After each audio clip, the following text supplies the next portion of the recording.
सभी स्टूडेंट्स का science crystal classes में स्वागत है। और लास्ट क्लास में जो 10 क्वेश्चंस मैं आपको सोल्व करने के लिए दिए थे, उन्हीं 10 क्वेश्चंस को आज की क्लास में सोल्व करते हैं। और फर्स्ट जो क्वेश्चन था वो था कि सोडियम सल्फेट का रासायनिक सूत्र है। इसका सॉल्यूशन जो है, पहले लिखते हैं सोडियम सल्फेट का रासायनिक सूत्र। सोडियम सल्फेट की बात कर रहे हैं अपन, तो सबसे पहले सोडियम का फॉर्मूला क्या होता है और सल्फेट का फॉर्मूला क्या होता है, इन दोनों के बारे में बात करेंगे अपन। तो सबसे पहले बात करेंगे सोडियम जो तत्व है या धातु है, इसका सिंबल या प्रतीक क्या होता है। तो इसका सिंबल या प्रतीक Na। और सल्फेट का रासायनिक सूत्र क्या होता है, SO4 -2। सोडियम की बात करें तो Na+1। यानी कि सोडियम जो है वो धनात्मक आयन है और सल्फेट जो है वो ऋणात्मक आयन है। अब इन के आपस में मिलने से यौगिक का निर्माण होगा। तो यौगिक का रासायनिक सूत्र कैसे अपन बनाते हैं देखते हैं। देखो, सबसे पहले लिखेंगे अपन Na, इधर लिखेंगे SO4। Na की संयोजकता +1 है, इसको क्रॉस लिखेंगे, मतलब SO4 के पैरों में लिखेंगे। तो एक को यहां लिखने से कोई मतलब नहीं है। दूसरा, SO4 की जो संयोजकता -2 है, तो इसको क्रॉस लिखेंगे तो Na के पैरों में 2 लिखेंगे। तो ये हो गया 2। SO4 के पैरों में भी जैसे अपन ने 1 लिख दिया। इसका जो है सही फॉर्मूला होगा वो Na2SO4, यानी कि Na2SO4 सोडियम सल्फेट का रासायनिक सूत्र है। अगला जो क्वेश्चन सेकंड था वो था कि श्याम सफेद फोटोग्राफी में उपयोग किया जाता है। यानी कि सॉल्यूशन सेकंड, श्याम सफेद फोटोग्राफी में उपयोग।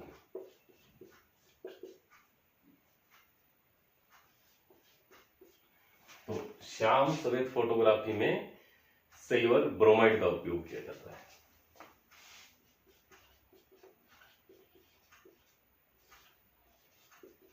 सिल्वर ब्रोमाइड, यानी कि ऑप्शन जो बी है इसका सही आंसर है। और क्वेश्चन फर्स्ट का जो ऑप्शन सी था वो सही आंसर था। इसके बाद में क्वेश्चन नंबर 3 की बात करते हैं। किसी अभिकारक या उत्पाद की जलीय अवस्था को दर्शाने वाला संकेत है। सॉल्यूशन 3, जलीय अवस्था की बात कर रहे हैं अपन। तो जलीय अवस्था में अपन संकेत के रूप में एकवश को शॉर्ट में एक क्यों लिखते हैं, एक क्यों लिखते हैं। यदि गैसीय अवस्था होती तो अपन स्मॉल g लिखते हैं, यदि लिक्विड अवस्था है तो अपन स्मॉल l लिखते हैं, और यदि सॉलिड अवस्था है तो अपन स्मॉल s लिखते हैं। इसके बाद में क्वेश्चन नंबर 4 की बात करते हैं। श्वसन एक अभिक्रिया है। श्वसन, तो श्वसन की बात करें तो अपन एक बार इसके रासायनिक समीकरण को देखते हैं। यानी C6H12O6 का की क्रिया ऑक्सीजन से कराएंगे, इससे बनने वाला उत्पाद कार्बन डाइऑक्साइड होगा, जल होगा। और ऊर्जा निकलेगी।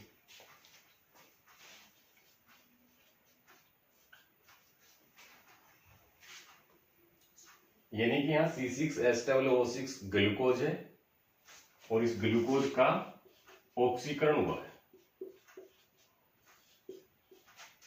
इस ग्लूकोज का ऑक्सीजन की उपस्थिति में ऑक्सीकरण हुआ है। इस रासायनिक समीकरण में हम उत्पाद में देख रहे हैं कि यहाँ ऊर्जा का निर्माण हो रहा है। जब किसी रासायनिक अभिक्रिया में ऊर्जा का निर्माण होता है तो ऐसी रासायनिक अभिक्रियाएं ऊष्माक्षेपी अभिक्रियाएं कहलाती हैं। यही ऊर्जा का निर्माण हो रहा है तो इसे क्या कहेंगे? ऊष्माक्षेपी अभिक्रिया।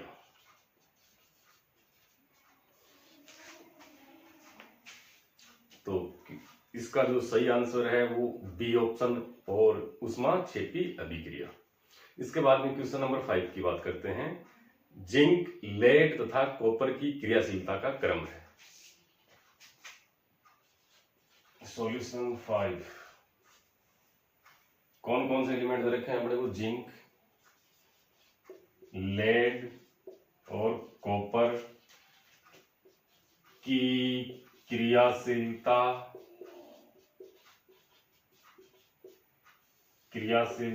का क्रम।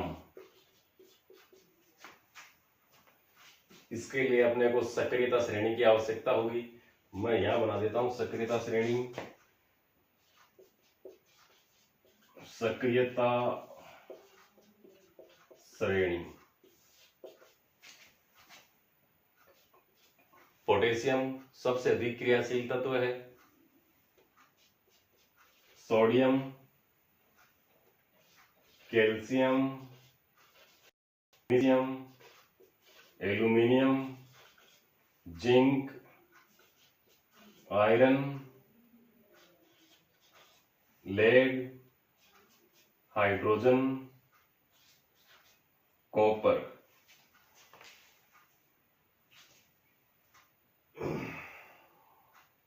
जिंक ये रहा, कॉपर, लेड धातु ये रही और कॉपर ये रहा। तो इसमें क्रियाशीलता का क्रम पूछ रहे हैं इस क्वेश्चन में। तो सबसे अधिक क्रियाशील कौन सा हुआ? जिंक हो गया। जिंक के बाद में कौन सा? लेड हुआ। और लेड के बाद में कौन सा? कॉपर। तो सबसे अधिक क्रियाशील हो गया जिंक, जिंक के बाद में लेड और सबसे कम क्रियाशील तत्व है कॉपर।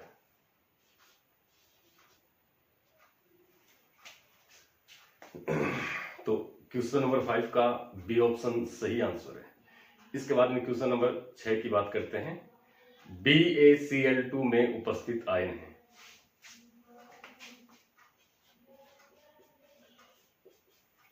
BaCl2 यानी बेरियम क्लोराइड।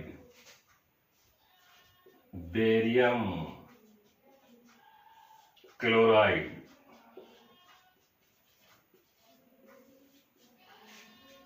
में उपस्थित आयन्स की संख्या। में उपस्थित आयन्स। तो इसको सोल्व करें अपन। तो BaCl2 की बात कर रहे हैं ना, तो BaCl2 को अपन ऐसे लिखेंगे। जो BaCl2 में दो तत्व हैं, एक तो बेरिलियम है और एक क्लोरीन है। यहां लिखा Ba और ये हो गया क्लोरीन। अब Ba के पैरों में कुछ नहीं लिखा तो अपन एक मानते हैं, इसको क्रॉस लिखेंगे। क्रॉस का मतलब है क्लोरीन के यहां लिखेंगे, मतलब यहां लिखेंगे क्लोरीन के। इस एक को यहां क्लोरीन के शीर्ष पे लिखेंगे। और क्लोरीन जो है परमाणुओं की संख्या यहां 2 है, तो जो 2 लिखा इसको अपन क्रॉस लिखेंगे, यानी Ba के शीर्ष पे लिखेंगे। बेरिलियम जो परमाणु है वो धनात्मक होता है, इसलिए इसकी संयोजकता धनात्मक होगी। क्लोरीन जो आयन है वो क्या है? ऋणात्मक होता है। तो जो एक है वो क्या है? माइनस में है। यानी कि अपन ने क्या किया, BaCl2 है, इसमें Ba के पैरों में लिखा है एक, उसको क्रॉस Cl के टॉप पे लिख दिया अपन ने, और Cl के पैरों में लिखा है 2, तो इसको क्रॉस अपन ने Ba के शीर्ष पे लिख दिया। बेरिलियम जो आयन होता है वो धनात्मक होता है, इसलिए अपन ने प्लस लिखा है, और जो क्लोरीन आयन है वो ऋणात्मक होता है, इसलिए अपन ने यहाँ पे -1 लिखा है। तो इसका जो सही आंसर है वो होगा ऑप्शन डी, Ba+2 और Cl-। क्वेश्चन नंबर 7 की बात करते हैं अपन। तो सॉल्यूशन 7, जो क्वेश्चन नंबर 7 जो दे रखा है अपने को वो थर्मिट अभिक्रिया है।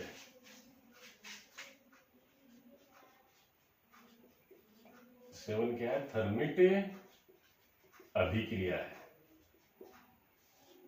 तो अपन अभिक्रिया देखते हैं। तो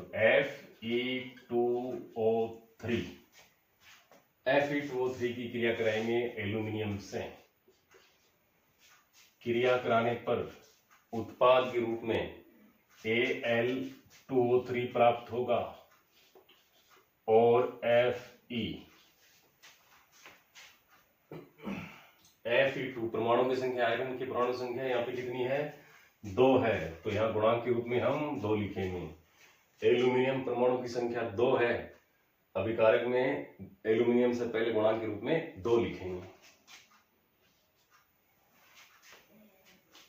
इस रासायनिक समीकरण को हम देखें तो Fe2O3 में Fe एक तत्व है प्लस अभिकारक का जो दूसरा तत्व एल्यूमिनियम है। इन दोनों में से यानी आयरन और एल्यूमिनियम में से अधिक क्रियाशील तत्व एल्यूमिनियम होता है। अतः एल्यूमिनियम Fe2O3 यानी आयरन ऑक्साइड के यौगिक में से Fe को हटा देगा और ऑक्सीजन परमाणु के साथ एल्यूमिनियम जुड़ेगा और Al2O3 का निर्माण करेगा। क्योंकि यहाँ पे केवल एक तत्व का विस्थापन हो रहा है, इसलिए यह विस्थापन अभिक्रिया कहलाएगी या एकल विस्थापन अभिक्रिया कहलाएगी। तो यह है जो अभिक्रिया है, ये कौन सी है? विस्थापन अभिक्रिया।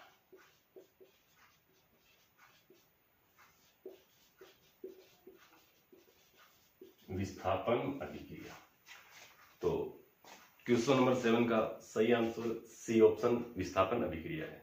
इसके बाद में क्वेश्चन नंबर 8 की बात करते हैं, या क्वेश्चन नंबर जो 8 है वो क्या है? जिंक कार्बोनेट के वियोजन से बनने वाला उत्पाद है। जिंक कार्बोनेट के वियोजन से बनने वाले उत्पाद कौन कौन से हैं? तो इससे एक तो बनेगा जिंक ऑक्साइड और कार्बन डाइऑक्साइड। जिंक ऑक्साइड हो गया और कार्बन डाइऑक्साइड। वियोजन जो हो रहा है इसमें अपन तापन काम में लेंगे। तो क्वेश्चन नंबर 8 का जो आंसर है वो क्या होगा? जिंक ऑक्साइड और कार्बन डाइऑक्साइड, यानी ऑप्शन नंबर जो है सी ऑप्शन सही आंसर होगा इसका। क्वेश्चन नंबर 9 है भूरे रंग का यौगिक है।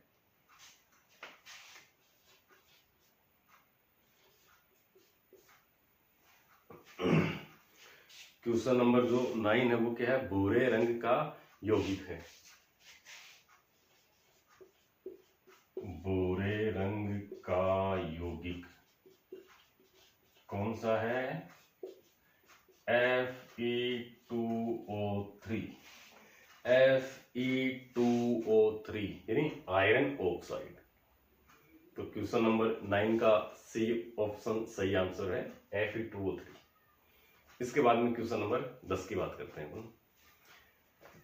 क्वेश्चन नंबर 10 है दीवारों पर सफेदी करने के उपयोग में लिया जाता है।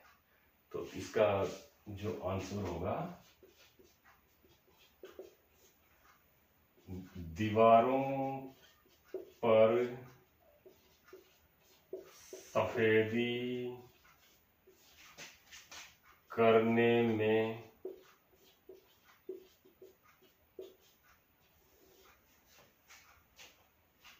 कैल्शियम हाइड्रोक्साइड का उपयोग किया जाता है।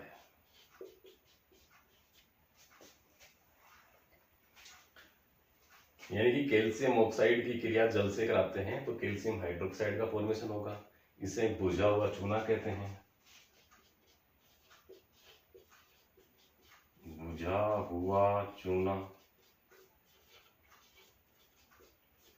और बुझा हुआ चूना जो है इसका उपयोग दीवारों पर सफेदी करने में किया जाता है। तो क्वेश्चन नंबर 10 का जो सही आंसर है वो ऑप्शन ए होगा, और बाय मिस्टेक उसमें CaO यानी कैल्शियम ऑक्साइड लिखा गया, लेकिन सही आंसर इसका कैल्शियम हाइड्रोक्साइड यानी CaOH2 होगा। तो इस प्रकार से अपन ने इन 10 क्वेश्चंस के बारे में डिस्कस किया, इनके बारे में चर्चा की, अपन ने एक एक करके सबको सोल्व किया है। उम्मीद करता हूं कि आप साइंस क्रिस्टल क्लासेज में बने रहेंगे इसी तरह ही। चैनल को सब्सक्राइब जरूर करेंगे, लाइक करेंगे, शेयर करेंगे। मिलते हैं अगली क्लास में। धन्यवाद।